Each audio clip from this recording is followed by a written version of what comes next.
বন্ধুরা, আজকে আবার আমি তোমাদের সামনে হাজির হয়ে গেছি। নিরামিষ দিনে ছোলার ডাল খেতে খুবই ভালো লাগে, লুচি দিয়ে, রুটি দিয়ে, পরোটা দিয়ে। তাছাড়া তোমরা ডিনারেও এইটা করতে পারো, ছোলার ডাল, নিরামিষ ছোলার ডাল। তাছাড়া কোনো ঘরে যদি অতিথি আসে তাতেও তোমরা চটপট ছোলার ডাল নিরামিষ করে দিতে পারো। চলো আজকে আমি তোমাদের সাথে এই ছোলার ডালই শেয়ার করব। নমস্কার বন্ধুরা, আমি মিতালি রান্নাঘরে আমার বন্ধুদের স্বাগত। আজকে আবার আমি একটি নতুন রেসিপি নিয়ে তোমাদের সামনে হাজির হয়ে গেছি। যদি আমার চ্যানেলে কোনো নতুন বন্ধু হয়ে থাকো, চ্যানেলটিকে সাবস্ক্রাইব করে দিও, পাশে থাকা বেল বাটনটি ক্লিক করে দিও। তাহলে আমি যে নতুন নতুন রেসিপি আপডেট করব সবার আগে তোমাদের কাছে গিয়ে পৌঁছবে। পুরনো বন্ধুরাও আমার পাশে থেকো আর আমাকে সাপোর্ট করো। আমি আজকে যে রেসিপি নিয়ে তোমাদের সামনে হাজির হয়েছি সেটি হচ্ছে কিভাবে আমি ছোলার ডাল করব, সেইটি আমি তোমাদেরকে আজকে দেখাবো, তোমাদের সাথে আমি আজকে শেয়ার করব। চলো বন্ধুরা, তাহলে দেখো আমি কিভাবে আজকে ছোলার ডাল রান্না করছি। পুরো ভিডিওটা তোমরা দেখবে প্রথম থেকে শেষ পর্যন্ত, তাহলে বুঝতে পারবে আমি নিরামিষ ছোলার ডাল কিভাবে রান্না করছি। দেখো বন্ধুরা, এখানে আমি ছোলার ডালের জন্য আমি ছোলার ডাল নিয়ে নিয়েছি। ছোলার ডালটা আমি পরিষ্কার করে ধুয়ে ভিজিয়ে রেখেছিলাম, 6 ঘন্টা আমি ভিজিয়ে রেখেছিলাম। ডালটাকে এবার আমি কুকারে সেদ্ধ করে নেব। আমি একটা কুকার নিয়ে নিয়েছি, কুকারের মধ্যে আমি ছোলার ডালটাকে ঢেলে দিচ্ছি।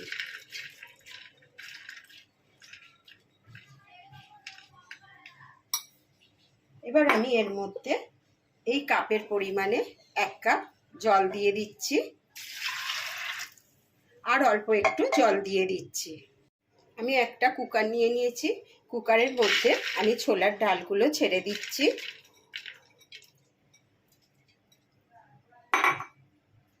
এর মধ্যে আমি এই বড় কাপের 1 কাপ জল দিয়ে দিচ্ছি,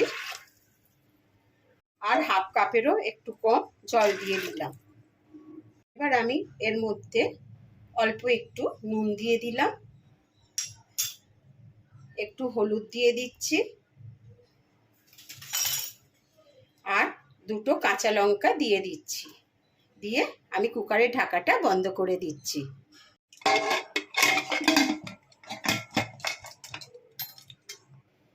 এবার আমি গ্যাসের ওভেন জেলে কুকারটাকে বসিয়ে দিচ্ছি, দিয়ে আমি 2টো সিটি দিয়ে নেব। আমি ওভেন জেলে কুকারটাকে বসিয়ে দিয়েছি। 2টো সিটি দেওয়ার পর আমি তোমাদেরকে দেখাবো ডালটা কেমন সেদ্ধ হলো।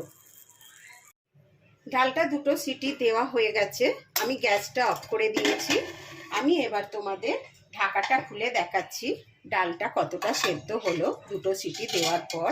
বন্ধুরা দেখো, ডালটা ঠিক এরকম সেদ্ধ হবে, আর সেদ্ধ হবে না, দেখতে পেয়েছো? তার মানে ডালটা সেদ্ধ হয়ে গেছে।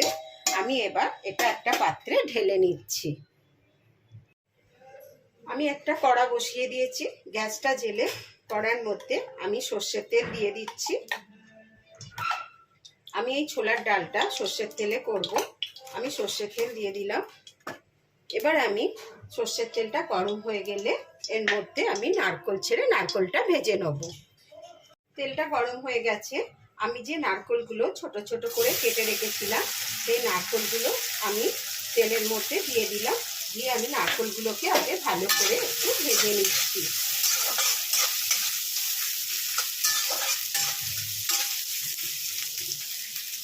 নারকেলগুলো ভাজা হয়ে গেছে, আমি নারকেলগুলোকে তুলে নিচ্ছি।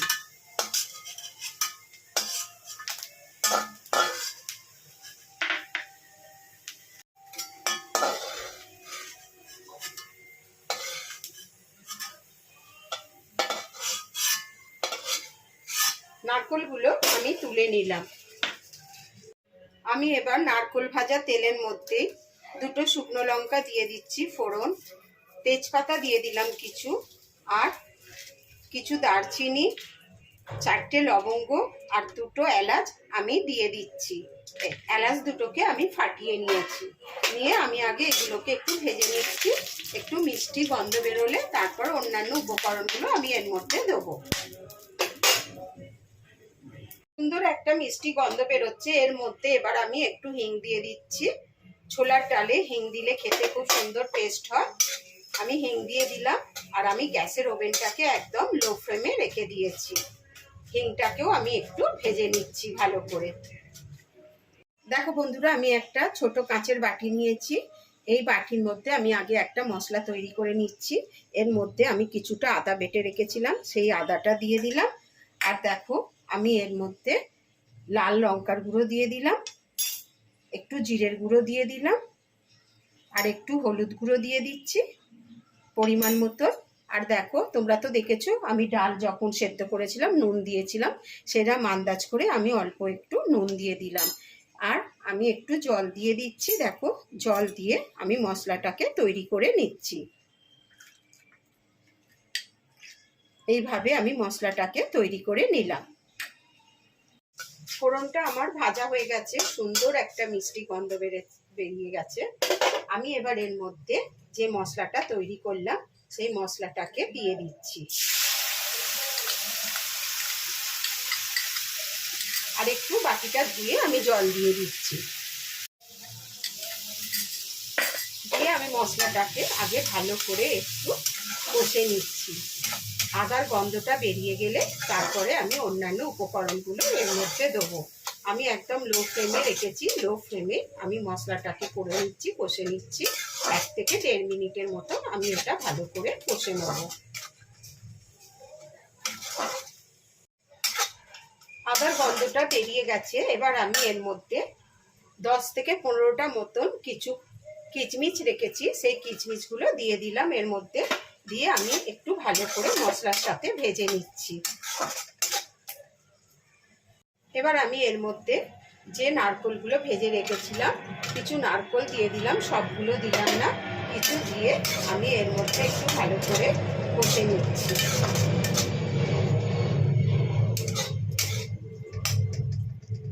মশলাটা আমার ভালো করেই কষা হয়ে গেছে। এবার আমি এর মধ্যে যে ছোলার ডালটা সেদ্ধ করে রেখেছি সেটা জল সমেতই আমি দিয়ে দিলাম।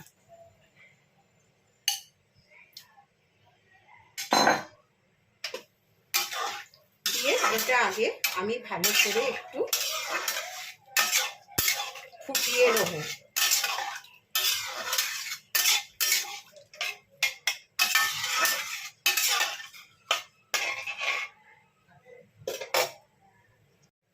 এবার আমি এর মধ্যে চিনি দিয়ে দিচ্ছি।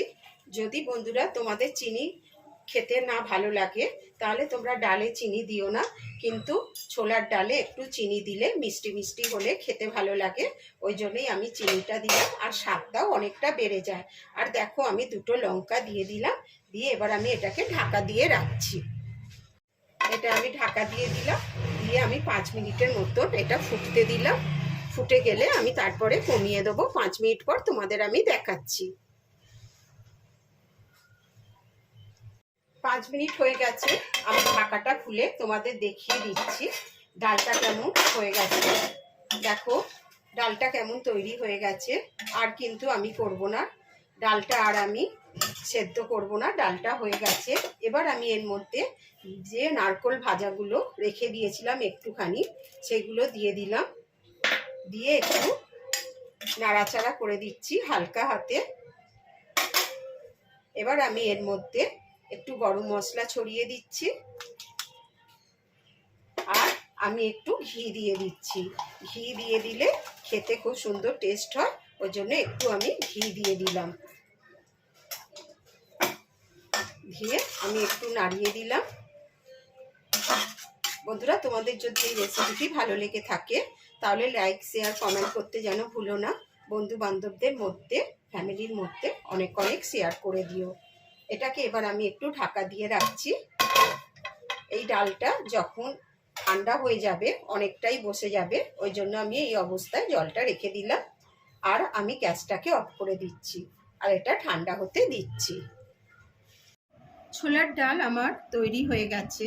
আমি সার্ভ করে দিয়েছি। যদি তোমাদের এই রেসিপিটি ভালো লাগে তাহলে আমার চ্যানেলটিকে সাবস্ক্রাইব করে দিও আর পাশে থাকা বেল বাটনটি ক্লিক করে দিও। তাহলে আমি যে নতুন নতুন রেসিপি আপডেট করব সবার আগে তোমাদের কাছে গিয়ে পৌঁছবে। আমি আবার একটি নতুন রেসিপি নিয়ে হাজির হব। তোমরা ভালো থেকো, সুস্থ থেকো। ধন্যবাদ।